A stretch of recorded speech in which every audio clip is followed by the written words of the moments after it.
They had all made a quick trip home so they could drop off their book bags before meeting back at Crystal's garage.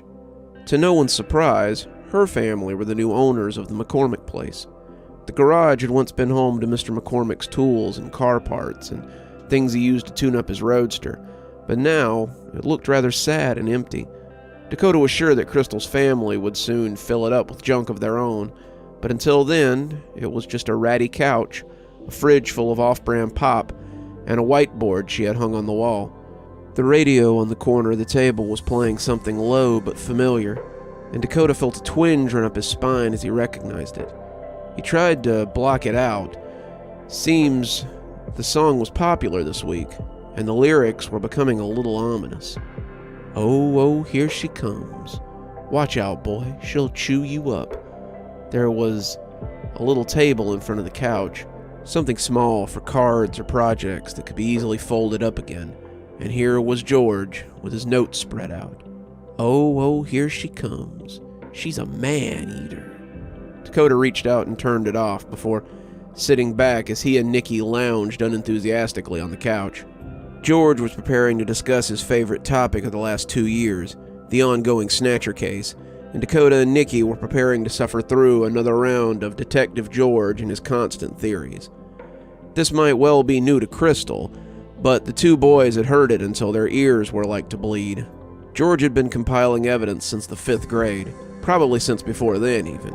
George was of the opinion that this had all started when they were 7, with the pet disappearances that had plagued the neighborhood.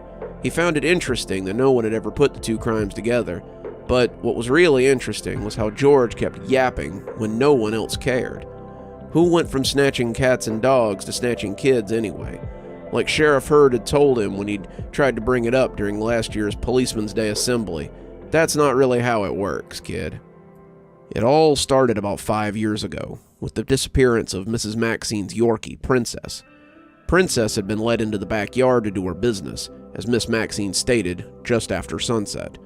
Miss Maxine went back to open the door 20 minutes later, as Gunsmoke wrapped up on the TV, to discover that Princess was nowhere to be found. "Riveting," Nikki said, but Crystal shushed him.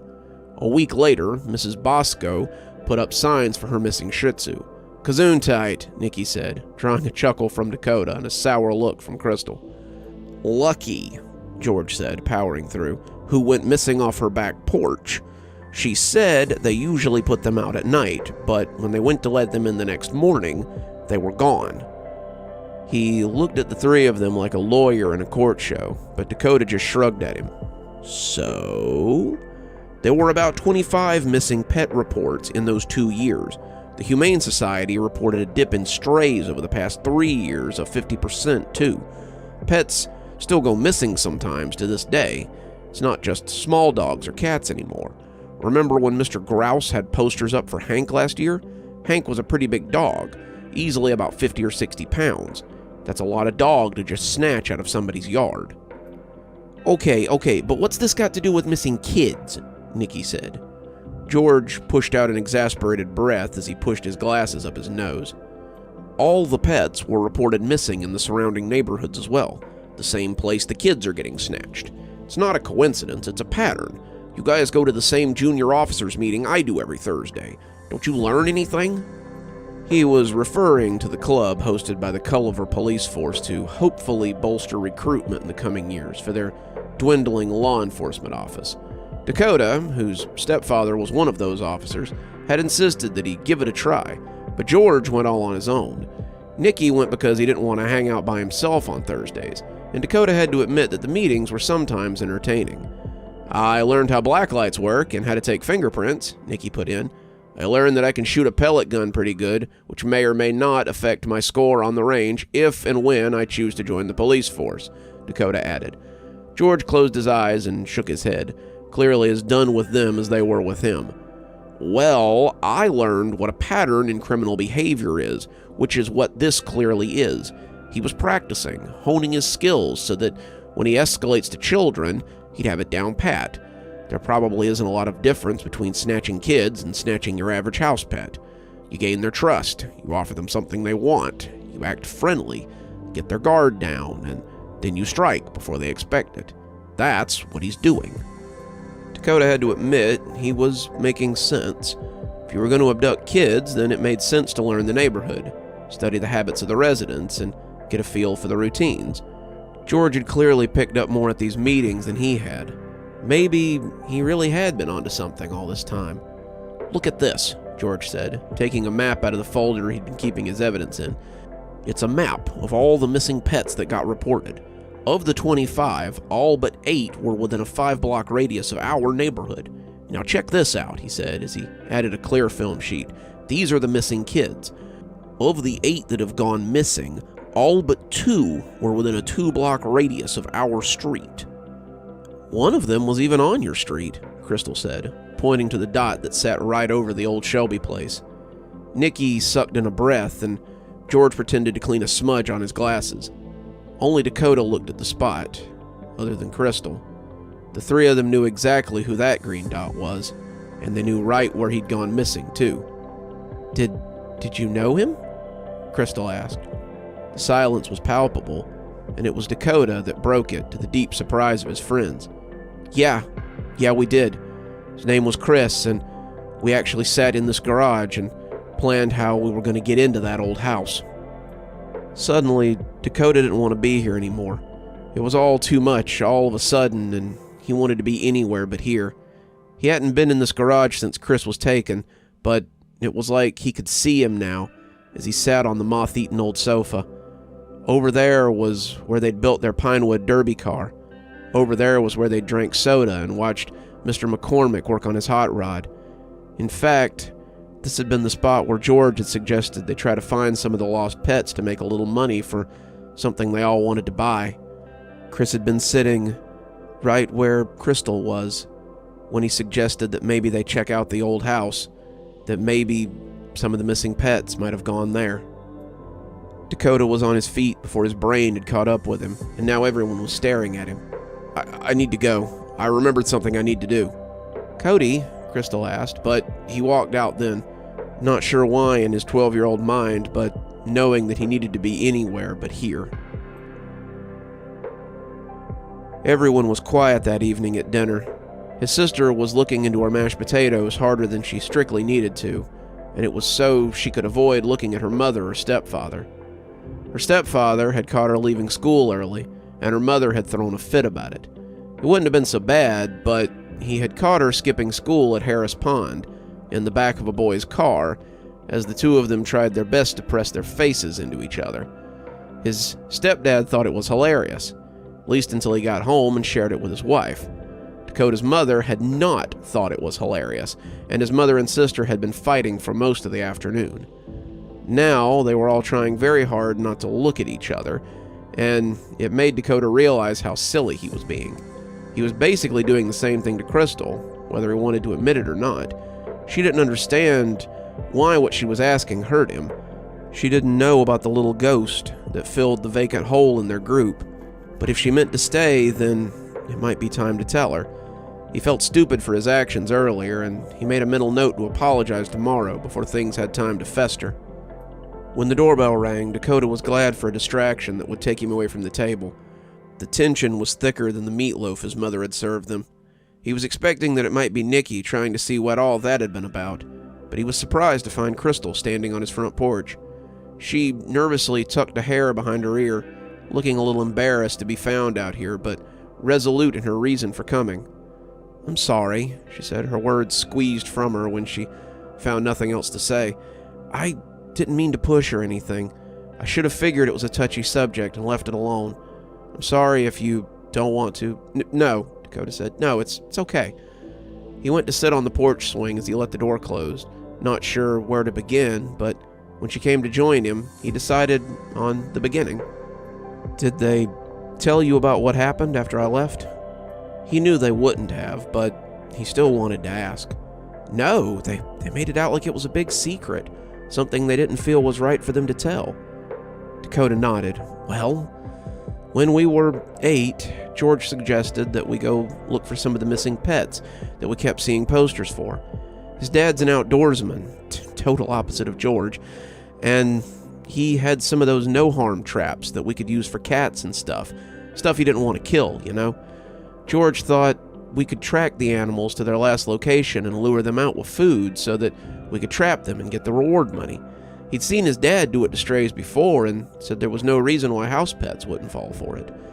We were setting a trap near the Shelby place, figuring it would be the perfect spot for strays and lost pets to go hide, when we heard a noise.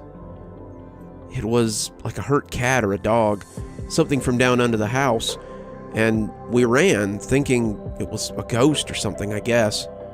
When we got back to Chris's garage, he said it was probably one of the lost pets, and we should go back and try to help it. We were all terrified of the old house, except for Chris, and when he suggested we go inside, we all tried to talk him out of it. Finally, he said he was going in there, with or without us. So, we went too. He glanced at her to make sure that he wasn't boring her, but he found that she was hanging on his words. With the sun setting behind her, it seemed to spark a light in her golden hair, and Dakota felt his cheeks warm up a little as he looked away. He could see why Nikki was trying so hard. She was quite lovely. So, we went in. It wasn't hard. The front door was unlocked, and there was no wood across it then. The house was bad. There were water stains on the walls, the carpets crunched underfoot, the windows were mostly boarded up, so it was pretty dark. We had our flashlights, so we made our way through the living room and into the kitchen. It was the worst room of the bunch. The whole place seemed to glow green. The tiles were black and white, but the white seemed to be lime as it reflected the walls. The walls were thick forest green, and the sink dripped constantly. I remember a spindly table with a single chair at it, and when we walked in, the basement door suddenly came open. It creaked like a fun house, and we were all scared out of our mind, but then a single mew came from down the stairs, and that was all it took for Chris. He was going down there, and when we told him it was all too much, he turned and told us not to be scaredy cats. He turned, looking her dead in the eyes as she waited for the final blow. That's when something grabbed him and pulled him down the stairs. The door slammed shut and we all ran like cowards. We went to Chris's house and his mom called the police. His dad was away at some rally for his racing team, or he'd have probably gone down there himself. The cops came, but they didn't find anything, and Chris became the first kid to get snatched. They didn't really believe us at first, but when another kid went missing a month later, they started taking us a little more seriously. That's why we hate that house. It took our friend, and it never gave him back. That's why it's hard to be in your house. That's why She stopped him when she hugged him, and he leaned against her as her warmth enveloped him. When they separated, she looked a little flushed herself. "I'm sorry about your friend," she whispered. "If you don't want to help us, I understand, but it's something I feel like I've got to do." "But why?" Dakota asked. You're new here. You don't even know anybody that got snatched." I've got my reasons," she said, "but I'd like to see justice for your friend, too." When Dakota looked at her, he thought he saw her earnestness coming through with the setting sun, and nodded. "How can I say no in that case?" She smiled. "Why don't we meet here tomorrow then? Might be easier.